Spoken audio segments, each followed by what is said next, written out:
Onto the opposite side of the continent, Tunisia's parliament has approved cooperation agreements with Egypt and Sudan in the fields of air and maritime transport.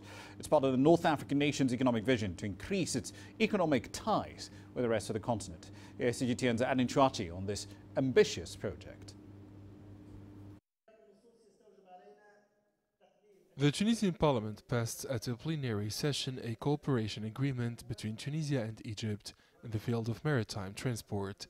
158 MPs voted in favor of the project. The 1989 agreement does no longer meet the requirements of modern maritime transport and security.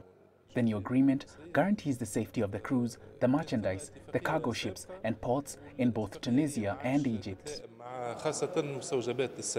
Experts maintain that boosting trade ties with Egypt and other African states is a strategic choice for the Tunisian government and the presidency.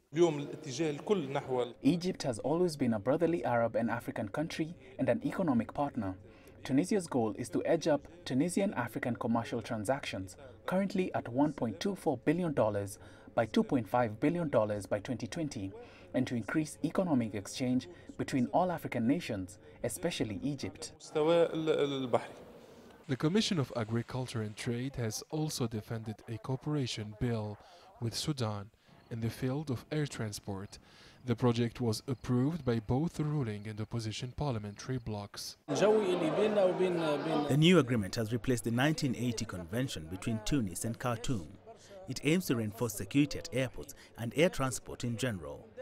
Tunisia national carrier company Tunis Air will have a permanent flight to Sudan to facilitate movement of people and goods. Tunisia aims to increase export to sub-Saharan Africa.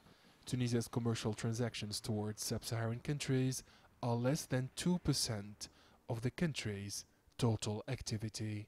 Experts in African affairs maintain that the implementation of new policies in transport and other vital sectors is necessary to foster more sustainable and inclusive growth in Africa.